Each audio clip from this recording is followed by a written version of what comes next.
12:03 a.m., the east of Taiwan. The surface of the Pacific is calm, a mirror of dark water, broken only by the steady hum of U.S. Navy destroyers cutting through the night. To the untrained eye, it looks peaceful, but beneath the waves, a deadly game has begun. 7 Chinese submarines, a mix of Type 039A diesel-electrics and Type 093 nuclear-powered attack subs, move silently eastward. They've been dispatched to stalk the U.S. 7th Fleet, which has been patrolling international waters near Taiwan. The submarines are spread in a rough arc, each one scanning for the telltale signature of American carriers. Their orders are to approach quietly, get within firing range, and send a message to Washington. China controls these waters. Inside the lead submarine, a UN-class boat. Red lights bathe the control room. The sonar operator leans forward, headphones pressed against his ears, eyes locked on the screen. Faint propeller beats echo through the system. He whispers into his mic, "Contact, bearing 270, possible carrier group." The captain nods slowly, adjusting his periscope depth. Around him, the crew waits in silence, tension heavy in the recycled air.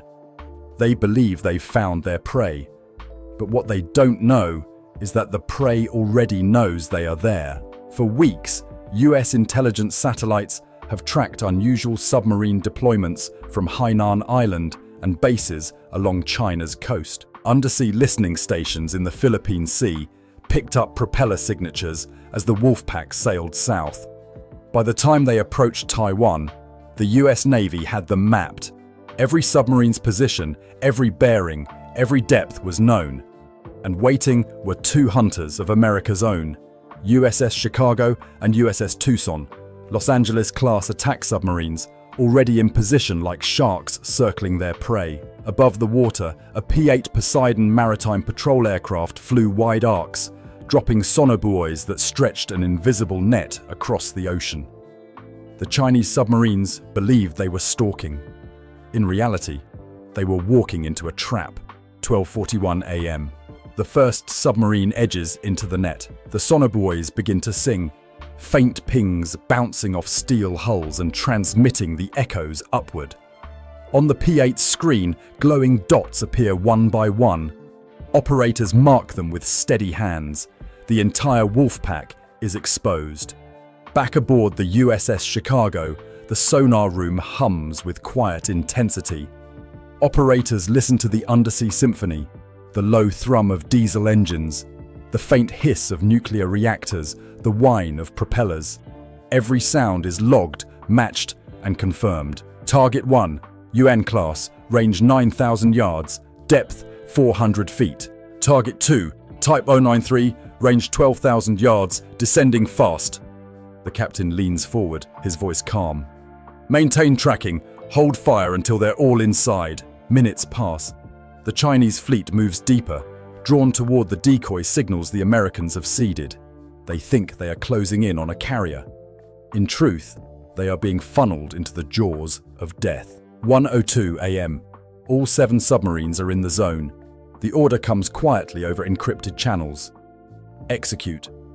From the USS Tucson, the first shot is fired. A Make-48 heavyweight torpedo slips silently from its tube, bubbles streaming as it accelerates into the dark. It hums forward, guided by wire, searching with its active sonar. Inside the lead Chinese submarine, alarms blare. The sonar operator shouts, "Torpedo in the water! Bearing show 30." Panic grips the control room. The captain barks orders. Engines roar. Decoys are launched, small devices blasting noise to confuse the incoming threat. The submarine dives, trying to hide in a thermal layer.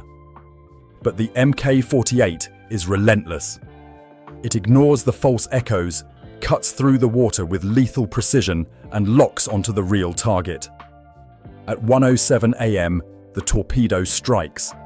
A massive explosion rips through the submarine's hull, tearing it apart. Metal screams as compartments flood instantly. In less than a minute, the vessel is gone. The first Chinese sub destroyed. 1:15 a.m. The Wolfpack scatters, Some dive deeper, others turn hard, trying to break contact.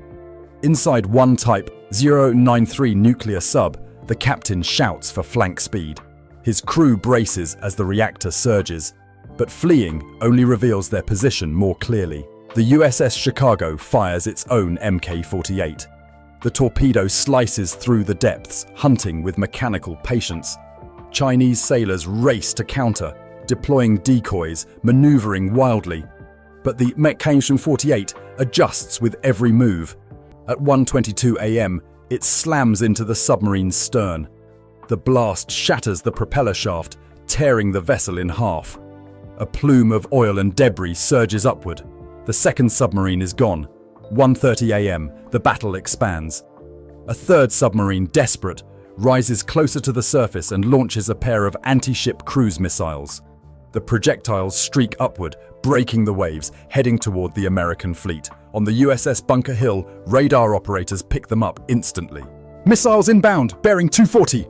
The crew reacts without hesitation. Two SM-6 interceptors roar skyward, chasing down the incoming threats. At 1:32 a.m., twin fireballs light the night sky as the Chinese missiles are destroyed before they can reach the fleet. The attempted strike has failed, and the submarine that fired them has revealed itself. Moments later, depth charges from the P-8 Poseidon rain down into the sea. The blasts shake the depths, rattling the submarine's hull. The USS Tucson closes in, fires another torpedo, and ends the fight with a devastating detonation. 3 submarines destroyed. Between 2 a.m. and 4:30 a.m., the battle rages for hours. Each Chinese submarine tries a different tactic, diving deeper, hiding in underwater canyons, or attempting to shadow merchant vessels.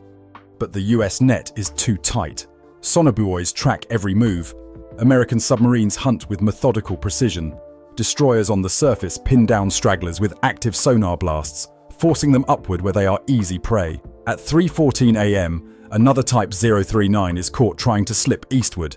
A Mk-48 finds it and detonates beneath its keel, snapping it in two. At 3:47 a.m., the USS Chicago corners a submarine in a trench, hammering it with 2 torpedoes until it erupts in a plume of fire. By 4:10 a.m., the last surviving submarine is forced to surface, crippled and leaking oil. A US destroyer closes in. Shells rip across the hull, tearing it apart until it slips beneath the waves. At dawn, the battle is over. 7 Chinese submarines entered the waters east of Taiwan. None remain. On the surface, the US fleet sails unbroken. The George Washington launches jets into the morning sky, its decks alive with controlled chaos.